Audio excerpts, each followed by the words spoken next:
Hello everyone, स्वागत आप सभी का passion of history YouTube channel में। हम मध्यकालीन भारत में दिल्ली सल्तनत का अध्ययन कर रहे थे।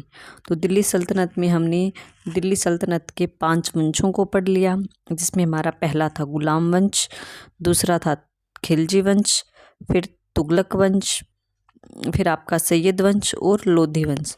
5 को हमने पढ़ लिया था। हमने दिल्ली सल्तनत का प्रशासन स्टार्ट कर रखा था, जिसमें कि हम ये देख रहे थे कि कैसे उनकी राज्य व्यवस्था चलती थी, कैसा उनका सेना का सिस्टम था, कौन कौन से मंत्री थे, किस किस कौन कौन सा विभाग बना हुआ था, कौन सा विभाग किस राजा ने बनाया था। तो इन सभी के बारे में हम दिल्ली सल्तनत के प्रशासन में पढ़ेंगे।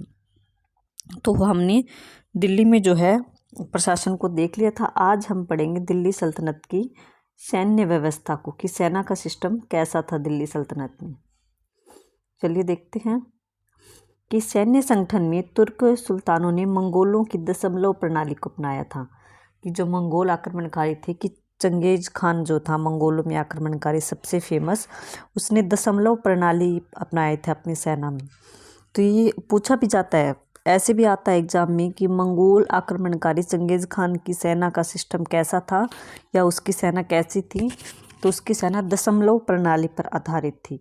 और दिल्ली सल्तनत के जो तुर्क सुल्तान थे, इन तुर्कों ने भी जो है इसी दशमलव प्रणाली को अपनाया था। सल्तनत कालीन सेना जो थी वो 2 वर्गों में विभाजित थी, मीन्स 2 भागों में बंटी हुई थी। एक तो केंद्र की सेना थी, एक प्रांत की सेना थी। केंद्र की सेना को बोला जाता था हम्स ए कलब, और प्रांत की सेना को बोला जाता था हसम ए अतरफ। ये आपको एग्जाम में मिलान में दे देता है कि केंद्रीय सेना को क्या, एक साइड केंद्रीय सेना प्रांतीय सेना दे देगा और उनके आगे लिख देगा हमसे अतरफ या हमसे कलब। तो आपको मिलान करना है कि केंद्रीय सेना किसको बोला जाता था, तो वो हसम एक कलब को बोला जाता था। और प्रांतीय सेना किसको बोला जाता था, तो वो हसम ए अतरफ को बोला जाता था। शाही सेना की घुड़सवार टुकड़ी जो थी वो सदार एक कलब कहलाती थी। क्या कहलाती थी? सदार एक कलब। शाही सेना मतलब कि जो राजा के पास सेना रहती थी वो घुड़सवार सेना थी। जो घोड़ों पर बैठकर सैनिक बैठे थे वो राजा के पास रहते थे, उसको शाही सेना बोला गया। और उस टुकड़ी को क्या बोला जाता था? सदार एक कलब। अब आगे आता है कि गुप्तचर सिस्टम कैसा था। जो दिल्ली सल्तनत के 5 वंश हैं, इनमें अलग अलग राजा आए हैं, सुल्तान आए हैं, गद्दी पर बैठे हैं। तो इन सभी ने अपना गुप्तचर सिस्टम कैसा बनाया हुआ था राज्य में, कि कोतवाल और मुफरिद किलों की व्यवस्था देखते थे। सुल्तानों के पास जल बेड़ा भी था, जिससे कि वो मीन्स कि जल बेड़ा समुद्री जहाज भी थे, जिसका प्रधान क्या कहलाता था? जल बेड़ा का प्रधान अमीर ए बहर कहलाता था। सेना को विभिन्न प्रकार के अस्त्र शस्त्रों, किला भेदने वाले उपकरणों से सुसज्जित करवाया जाता था या किया जाता था। मतलब कि सेना थी, उसके पास काफ़ी अस्त्र शस्त्र थे। आगे देखिए कि गुप्तचर यज्ञ की सेना के आवश्यक अंग थे। गुप्तचर किसकी सेना में थे? यज्ञ की सेना के आवश्यक अंग थे। नगरों में शांति व्यवस्था का कार्य जो है किसको सौंपा गया था? वो कोतवाल को सौंपा गया था। पूछा जा सकता है कि दिल्ली सल्तनत में नगरों में शांति व्यवस्था का कार्य किस के अंडर में था? किसके अंडर में था? तो वो आपका कोतवाल के अंडर में था। दिल्ली का कोतवाल बहुत ही महत्वपूर्ण व्यक्ति था। तो यहाँ कोतवाल से आपसे एग्जाम में क्वेश्चन आ सकता है, क्योंकि काफ़ी महत्वपूर्ण है दिल्ली सल्तनत में। बलबन और अलाउद्दीन खिलजी ने एक सक्षम गुप्तचर विभाग की भी स्थापना की। याद रखिएगा कि दिल्ली सल्तनत में किसने गुप्तचर विभाग बनाया था? तो एक तो आपका बलबन होएगा, एक आपका अलाउद्दीन खिलजी। इन दोनों ने गुप्तचर विभाग बनाया था। आगे गुप्तचर विभाग बनाया जो सुल्तान को प्रत्येक बात की सूचना देता था। जो ये गुप्तचर विभाग था, ये प्रत्येक महत्वपूर्ण घटना की जो सूचना थी वो सुल्तान तक पहुंचाते थे। अब नेक्स्ट आता आपका खालसा भूमि। काफ़ी इंपॉर्टेंट है खालसा भूमि, कि खालसा भूमि तथा अधीनस्थ हिंदू राजाओं और सामंतों के अधीन की भूमि थी। खालसा भूमि किसको बोला जाता था? कि जो उसके दिल्ली के जो सुल्तान थे उनके अधीन जो हिंदू राजा रहते थे उनकी ज़मीन और सामंतों के जो अधीन जो ज़मीन थी उसको खालसा भूमि बोला गया है। गैर मुसलमानों के कब्जे में जो भूमि थी उससे खिराज वसूला जाता था। गैर मुसलमानों में कौन आ गए? मोस्टली हिंदू आ गए, कि हिंदू हो गए, ईसाई हो गए या फिर कोई अन्य धर्म हो गया, तो उनके पास जो भूमि होती थी उससे दिल्ली के जो सुल्तान थे वो खिराज नाम का एक कर वसूलते थे। आपसे पूछा जा सकता है कि गैर मुसलमानों से लिया जाने वाला भूमि कर कौन सा था, तो वो आपका खिराज आएगा। क्या आएगा? कि गैर मुसलमानों से दिल्ली सल्तनत में वसूल किया जाने वाला भूमि कर क्या कहलाता था? खिराज कहलाता था।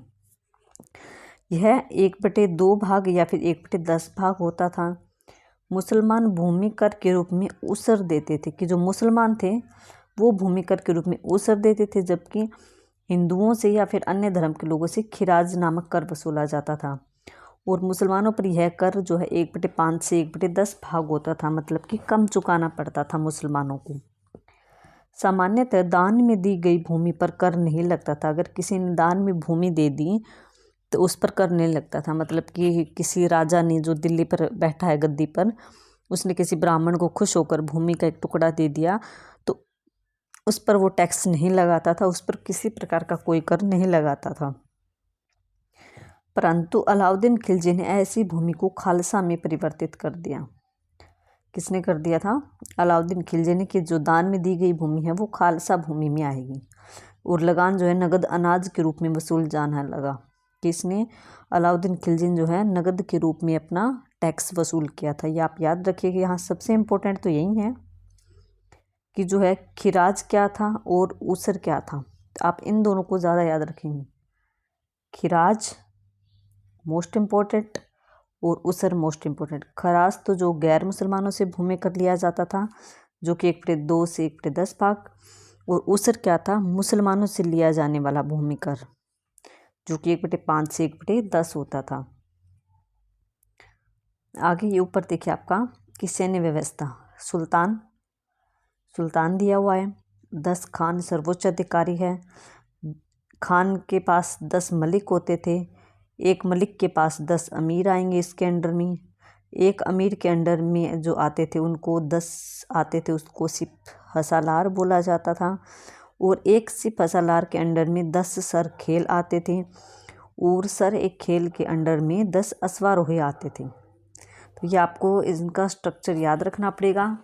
आएंगे सभी के अंडर में 10 ही, लेकिन सबसे ऊपर इसमें मेन यही है कि सबसे ऊपर कौन होएगा? सुल्तान, उसके बाद खान, उसके बाद मलिक, उसके बाद अमीर, उसके बाद सिपह सालार और उस लास्ट में आएगा आपका सर ए खेल। ये सेना में सिस्टम था कि सेना में सबसे प्रधान तो सुल्तान है।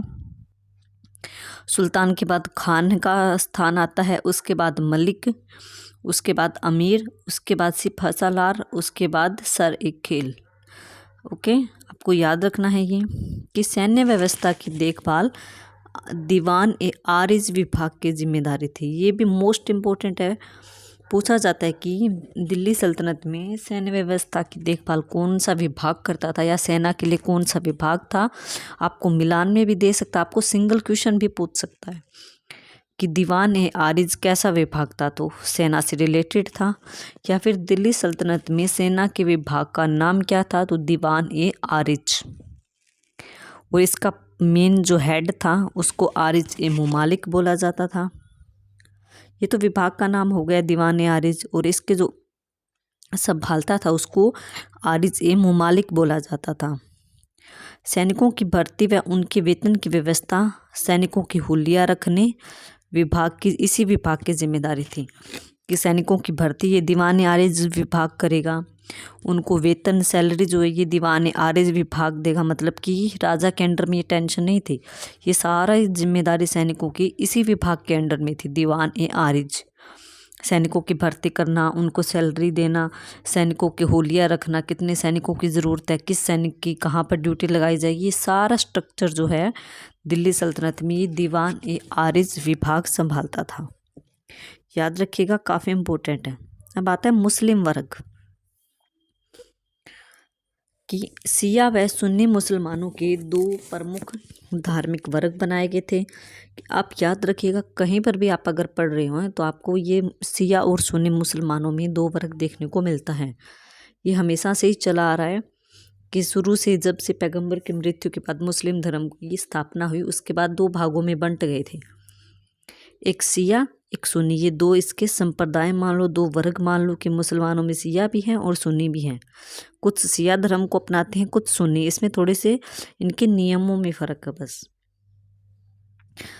दो प्रमुख धार्मिक वर्ग बन गए। इसी प्रकार नस्ल जाति के आधार पर तुर्क, अफगान, मंगोल, सैयद, पठान वर्गों का उदय हुआ। ये अलग अलग जाति के आधार पर तुर्कों की जाति आ गई, अफगानों की अलग जाति हो गई, मंगोलों की अलग जाति हो गई, सैयदों की अलग जाति हो गई, पठानों की अलग जाति हो गई। इनमें व्यक्तिगत एवं सांप्रदायिक स्वार्थों की सुरक्षा के लिए सदैव प्रतिस्पर्धा चलती रहती थी। मतलब इनमें आपस में झगड़े चलते रहते थे। संपूर्ण सल्तनत काल में उत्तरी भारत जो था, सल्तनत काल का जिक्र है। सुन्नियों का प्रभाव, कि जो ये सुन्नी मुसलमान थे, इनका इफेक्ट ज़्यादा था उत्तरी भारत में। आपसे पूछ सकता है कि दिल्ली सल्तनत में उत्तरी भारत में मुस्लिम वर्ग की कौन सी शाखा का शासन था, तो सुन्नी। क्योंकि दिल्ली के सुल्तान सुन्नी मतावलंबी थे, मतलब सुन्नी धर्म को ज़्यादा मानते थे, परंतु दक्षिण में शिया संप्रदाय ज़्यादा प्रचलन में था।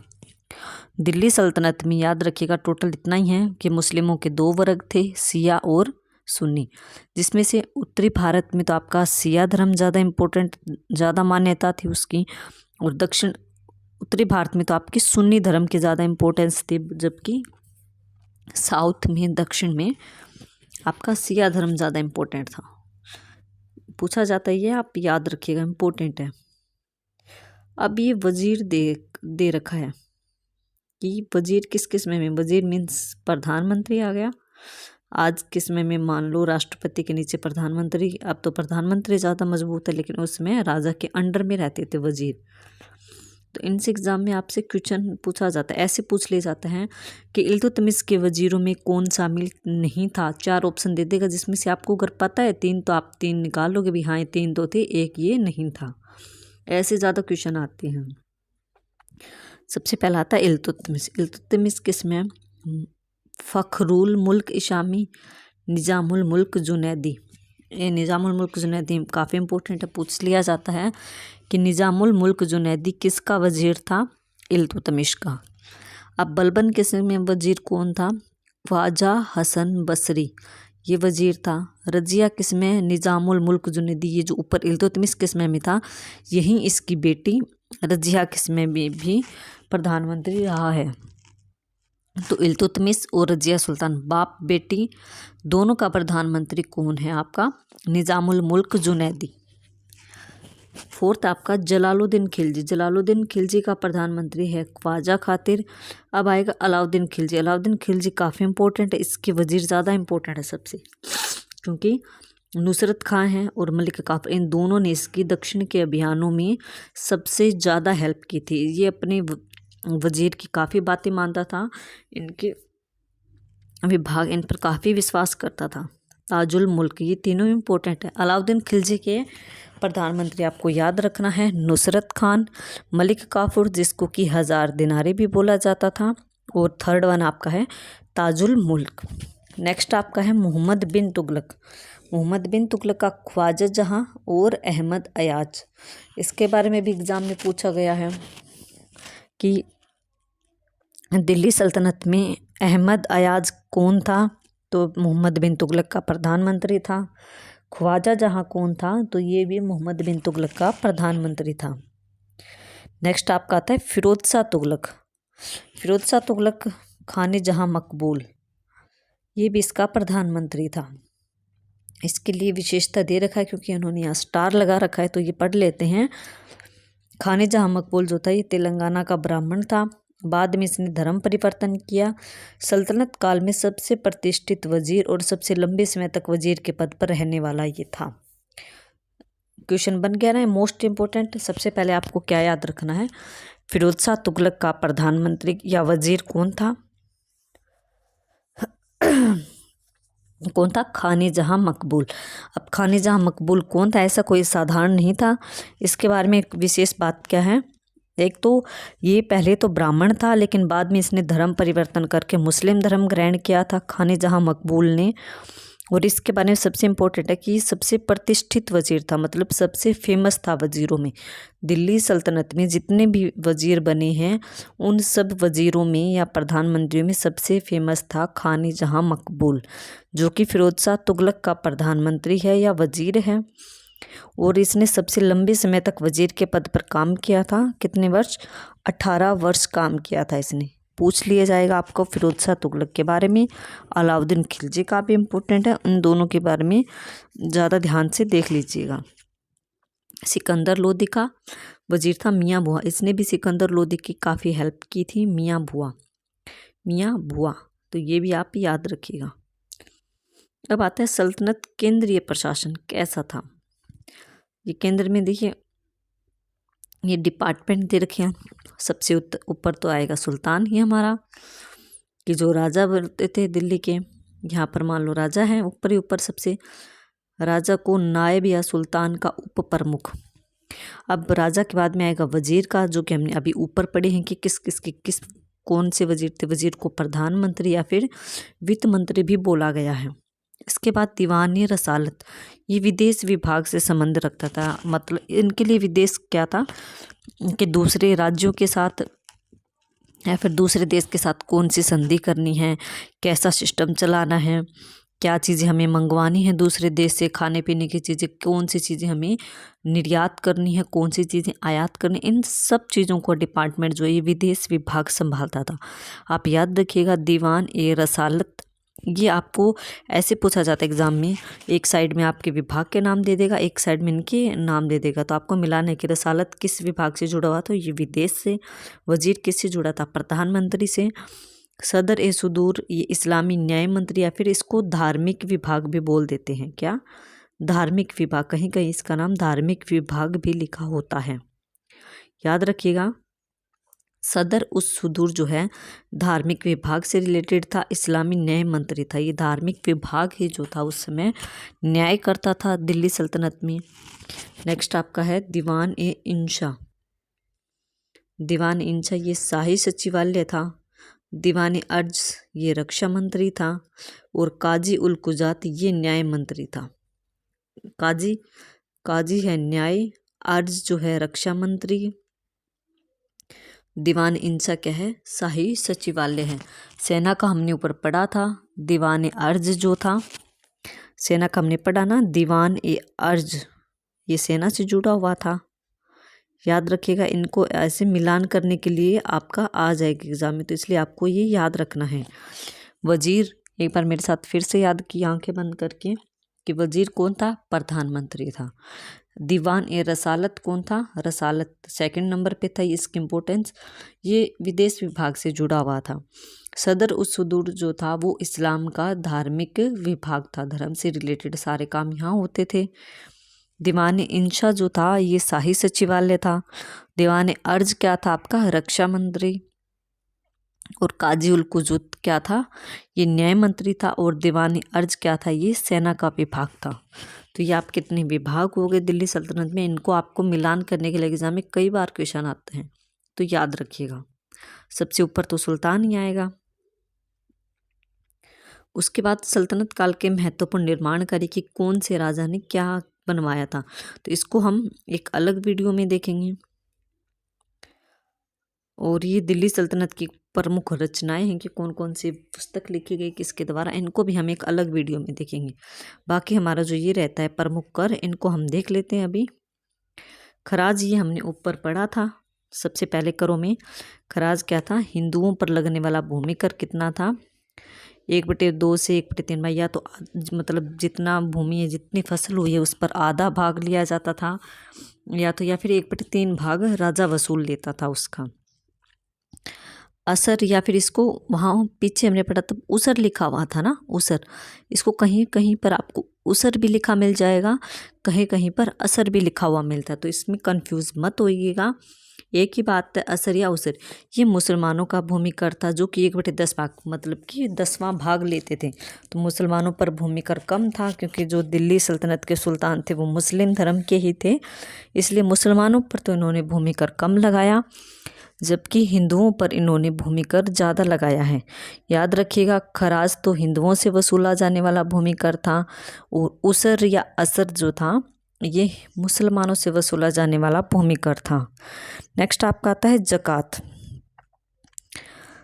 फिर उससे आता है जजिया। ज़कात क्या था? ये मुसलमानों पर लगने वाला कर था, धार्मिक कर था, नाम मात्र का ही लगता था, 1/40वां भाग। और ये जजिया जो है ये मुस्लिमों, गैर मुस्लिमों मीन्स हिंदुओं से लिया जाने वाला कर था। जजिया क्यों लिया जाता था? कि आप हिंदू हमारे राज्य में रह रहे हैं, इसलिए आपसे ये कर लिया जाएगा। तो जजिया हिंदुओं से वसूला जाता था, ज़कात जो है मुस्लिम जनता से लिया जाता था कर, जबकि जजिया हिंदुओं से लिया जाने वाला कर था। और इसको ब्राह्मणों से भी वसूलना शुरू किया जाना। ब्राह्मणों से इस कर को किसने वसूला था? सबसे पहले फिरोज शाह तुगलक ने। पूछा जाता है कि ब्राह्मणों पर सबसे पहले जजिया कर को किसने लगाया था? तो ये आपका फिरोज शाह तुगलक ने लगाया था। सबसे पहले जजिया कर किसने लगाया? तो ये मोहम्मद बिन कासिम ने लगाया था, जब इसने भारत पर आक्रमण किया। कहाँ पर लगाया? सिंध में लगाया था। नेक्स्ट आपका आता है खुमस। ये लूटे गए माल पर लगने वाला कर था, कि जब किसी राज्य पर जीत हासिल करते थे दिल्ली सल्तनत के शासक, तो जिस राज्य से उनको लूट का माल प्राप्त होता था उस पर उसका 1/5 भाग जो था वो खजाने में जमा होता था, शाही राजकोष में, राजा के खजाने में, जबकि 4/5 भाग जो था वो सैनिकों को आपस में दे दिया जाता था बांट कर। तो ये दिल्ली सल्तनत के 5 ही कर प्रमुख है। सबसे खराज हिंदुओं से लिया जाने वाला भूमि कर, याद रखिएगा भूमि कर है। असर या ओसर जो है ये मुस्लिमों से लिया जाने वाला भूमि कर है। ज़कात ये मुस्लिम जनता से ही वसूल किया जाने वाला कर है। और जजिया जो है ये हिंदुओं से वसूल किया जाने वाला कर है। आप या फिर धार्मिक कर बोल दो या फिर वैसे कर बोल दो कि ये हिंदुओं की रक्षा कर रहे हैं, तुम्हें यहाँ रहने की परमिशन दे रहे हैं, इसलिए तुम्हें जजिया कर हमें देना पड़ेगा। खुम्स है ये लूट में मिले गए माल पर लगता था। दक्षिण भारत के मुस्लिम राजवंशों की स्थापना शिया मतावलंबियों ने ही की थी, कि जो दक्षिण भारत में था वहाँ पर शिया वंश के मतावलंबियों ने ही मुस्लिम राजवंशों की स्थापना की थी। जिन भारतीयों ने इस्लाम धर्म स्वीकार कर लिया उनका वर्ग अलग था, कि जो पहले हिंदू थे बाद में उन्होंने इस्लाम धर्म ग्रहण किया है, उनका एक अलग ही वर्ग बनाया हुआ था। मुस्लिमों में एक वर्ग जो है विदेशियों का भी था, एक विदेशियों का अलग डिपार्टमेंट था। मध्य एशिया की अनेक मुस्लिम जातियां भी भारत में आकर बस गई थी। अब अमीर उलेमा बार बार ऊपर नाम आया है ना, तो ये मुस्लिमों का ये वर्ग है। अमीर क्या था? मुसलमानों का शासक वर्ग। अमीरों के बाद में मुसलमानों का वर्ग उलेमा कहलाता था। और गुलाम क्या था? ये गुलामी प्रथा के दास थे। गुलाम या दास बोल दो, जो कि राजा का गुलाम होता था, इनको बोला गया है। अब आपका आता है इक्ता व्यवस्था। किसने इसको स्टार्ट किया था? आपका इल्तुतमिश ने शुरू किया था। ये काफ़ी इम्पोर्टेंट है कि इक्ता क्या है। इक्ता एक अरबी भाषा का शब्द है। सबसे पहला क्वेश्चन तो यहीं बन गया, पूछ लिया जाएगा एग्जाम में कि इक्ता क्या था। इक्ता कौन सी भाषा का शब्द है? या फिर इक्ता है अरबी भाषा का शब्द, फारसी भाषा का शब्द, लैटिन भाषा का शब्द, या फिर ग्रीक भाषा का शब्द? तो आपको याद रखना है ये अरबी भाषा का शब्द है। प्रारंभ में इस प्रथा के अंतर्गत भूमि के विशेष खंडों के राजस्व का अधिकार सैनिकों को उनके वेतन के बदले दिया जाता था। इस व्यवस्था को लाने का उद्देश्य सुदूर क्षेत्रों पर नियंत्रण बनाए रखना था। कि इक्ता व्यवस्था क्यों लागू की गई दिल्ली सल्तनत में? सुदूर मतलब दूर के क्षेत्रों पर नियंत्रण बनाए रखने के लिए, दूर के क्षेत्रों को कंट्रोल करने के लिए इक्ता व्यवस्था की शुरुआत की गई थी। और राज वसूली की प्रक्रिया को सुचारू रूप से बनाए रखने के लिए भी, क्योंकि सल्तनत के विस्तार और केंद्र से अधिक दूर क्षेत्र में जहाँ सीधा प्रशासन कठिन था, कि जहाँ पर दिल्ली सल्तनत का जहाँ पर राज्य फैला हुआ था तो काफ़ी दूर दूर थे वो क्षेत्र, इसलिए उन क्षेत्रों पर कंट्रोल रखने के लिए इक्ता व्यवस्था शुरू की गई। तो इक्तेदारों को उनका जिम्मा सौंपा गया कि जो दूर के क्षेत्र हैं उनको आप संभालो। सर्वप्रथम मोहम्मद गोरी ने कुतुबुद्दीन ऐबक को हाँसी का इक्ता दिया था कि जो मोहम्मद गोरी था उसने कुतुबुद्दीन ऐबक जिसने कि गुलाम वंश की स्थापना की उसको हाँसी का इक्ता दिया था कि तुम हाँसी में रहो और तुम वहाँ के मतलब प्रशासन को, वहाँ का शासन, वहाँ की ज़मीनों की देखरेख करो। इल्तुतमिश ने दिल्ली सल्तनत में सर्वप्रथम इस व्यवस्था को शुरू किया था। किसने शुरू किया था, ये आपसे इम्पोर्टेंट है। सबसे पहले इक्ता व्यवस्था वैसे शुरू करता है मोहम्मद गोरी, लेकिन दिल्ली सल्तनत में किसने शुरू किया, तो ये आपका किया था इल्तुतमिश ने, जो कि गुलाम वंश का वास्तविक संस्थापक भी माना जाता है। इसने इल्तुतमिश ने शुरू किया दिल्ली सल्तनत में। फिर छोटी इक्ता को वेतन इक्ता भी कहा जाता था। अलाउद्दीन खिलजी के समय छोटी इक्ता को समाप्त कर दिया गया। किसके समय में छोटी इक्ता को समाप्त किया गया, अलाउद्दीन खिलजी के समय। इल्तुतमिश के समय बड़ी इक्ता प्रणाली का आरंभ हुआ कि इल्तुतमिश के समय में इसने सिस्टमैटिक ढंग से इक्ता प्रणाली जो है वो शुरू की। मोस्टली इक्ता प्रणाली का नाम आते ही इल्तुतमिश का नाम लिया जाता है कि इक्ता प्रणाली की शुरुआत किसने की, आपके इल्तुतमिश ने। बलबन ने ख्वाजा नामक अधिकारी की नियुक्ति की जो इक्ता से होने वाले आय को ज्ञात करता था। कि बलबन ने एक नया अधिकारी नियुक्त किया था जिसका नाम था ख्वाजा, जो कि जो इक्ता से हर साल आय प्राप्त होती थी उसका हिसाब रखता था, उसका हिसाब राजा को देता था। अलाउद्दीन खिलजी के शासनकाल में न केवल छोटे इक्ता को बल्कि भूमि अनुदानों को भी रद्द कर दिया। भूमि अनुदान मीन्स भूमि के जो दान दिए हुए थे उनको भी अलाउद्दीन खिलजी ने वापस ले लिया, दान दी गई भूमि को। और इक्ता सिस्टम जो था, छोटी इक्ता, इसको भी इसने ख़त्म कर दिया था अलाउद्दीन खिलजी ने, क्योंकि इसने अपने ढंग से सिस्टम बनाया था। तो ये आपका दिल्ली सल्तनत का प्रशासन था, जिसमें कि सेना देखा हमने, गुप्तचर विभाग को देखा, कर देखे कौन कौन से थे, इक्ता व्यवस्था कैसी थी, और शिया और सुन्नी का कैसा सिस्टम चला हुआ था इसमें, और सल्तनत में प्रशासन में केंद्र कैसे थे, वजीर था, दीवाने रसालत, सदर उस-सुदूर, दीवाने इंशा, दीवाने अर्ज, काजी उल कुजात, और सेना का विभाग दीवाने आरिज था। और वजीरों को देखा कि किस किस में कौन सा वजीर था, जिसमें कि फिरोज शाह तुगलक के समय में खाने जहाँ मकबूल जो था ये सबसे फेमस वजीर था, सबसे प्रतिष्ठित था और सबसे लंबे समय तक भी यह वजीर के पद पर रहा था। तो ये आपको इम्पोर्टेंट चीज़ें याद रखनी है। आई होप आपको दिल्ली सल्तनत का प्रशासन जो है वो क्लियर हो गया होगा। अभी नेक्स्ट वीडियो 2 और आएंगे जिसमें कि मैं आपको एक वीडियो में तो ये करवाऊंगी कि दिल्ली सल्तनत में महत्वपूर्ण निर्माण कार्य क्या थे, कि किस शासक ने क्या बनवाया था दिल्ली सल्तनत में, कि जो हमने पढ़े हैं कि 2.5 दिन का झोंपड़ा, कुतुब मीनार, और इनका जो सुल्तान थे इल्तुतमिश, इनका मकबरा किसने बनवाया, अलाई दरवाज़ा किसने बनाया, क्योंकि इनसे एग्ज़ाम में काफ़ी क्वेश्चन आते हैं। तो इनका निर्माण कार्य दिल्ली सल्तनत के काफ़ी इंपॉर्टेंट है, तो इनको हम नेक्स्ट वीडियो में करेंगे। आई होप आपको दिल्ली सल्तनत का प्रशासन क्लियर हो गया होगा, क्योंकि हमने सारे शासक पढ़ लिए, उनके राजाओं के नाम, उनकी उपलब्धियों को पढ़ा, दिल्ली सल्तनत का प्रशासन भी हमने कंप्लीट कर लिया। अब हमारे छोटे छोटे 2 टॉपिक बचे हैं दिल्ली सल्तनत में, जो कि मैं आपको जल्दी करवा दूँगी। उसके बाद हमारा दिल्ली सल्तनत कंप्लीट हो जाएगा। तो ये आपको यहाँ से अगर आप दिल्ली सल्तनत कर लेते हो तो मेरे हिसाब से दिल्ली सल्तनत में से कोई भी ऐसा क्वेश्चन नहीं है जो आपका बाहर जाएगा। नॉर्मल एग्ज़ाम में ऐसे क्वेश्चन पूछ लिए जाते हैं। एसएससी वगैरह के लिए दिल्ली सल्तनत पूरी कंप्लीट है अच्छी तरह से। अगर एसएससी के एग्ज़ाम के लिए आपने दिल्ली सल्तनत को यहाँ से पढ़ लिया तो आपका आसानी से यहाँ से क्वेश्चन निकल जाएगा आराम से। बाकी नेट और पीजीटी लेवल में इसमें से थोड़ा सा डीप आता है, डीप में मैं आपको करवाऊंगी लेकिन बाद की वीडियो में। अभी आपको इतना करवा रही हूँ कि आपके दिमाग में दिल्ली सल्तनत का स्ट्रक्चर बन जाए कि हाँ क्या क्या था दिल्ली सल्तनत में। आप थोड़ा सा इन राजाओं के नाम सुन लो, इनके नामों से फ्रेंडली हो लो, इनका नाम सुना हुआ है, इनके विभाग के नाम थोड़े थोड़े अगर नज़रों से निकाले हुए होंगे तो जब हम इनके बारे में डीप स्टडी करेंगे एक एक करके तो वो आपको ज़्यादा कंसेप्ट आपका क्लियर होगा। एक बार मैंने शुरू में ज़्यादा इसलिए नहीं करवाया क्योंकि शुरू में एकदम अगर मैं आपको एक राजा के बारे में इतना ज़्यादा डीप बता दूं जो कि एग्ज़ाम में हर मतलब कितने भी हाई लेवल का एग्ज़ाम हो उसमें पूछा जाता है तो वो आपको एकदम से याद नहीं हो जाएगा, क्योंकि आपको बहुत बड़ा लगेगा दिल्ली सल्तनत। इसीलिए एक बार इतना स्ट्रक्चर तैयार कर लिया हमने, हमारा दिल्ली सल्तनत मोटा मोटा पढ़ लिया, जिसमें से नॉर्मल एग्ज़ाम में क्वेश्चन निकल जाते कंपटीशन एग्ज़ाम की। तो ये आपकी कंपटीशन एग्ज़ाम वाले क्वेश्चन तो इस दिल्ली सल्तनत के जो भी मैंने वीडियो बनाई है इतनी, इन सभी से आपका आसानी से निकल जाएगा।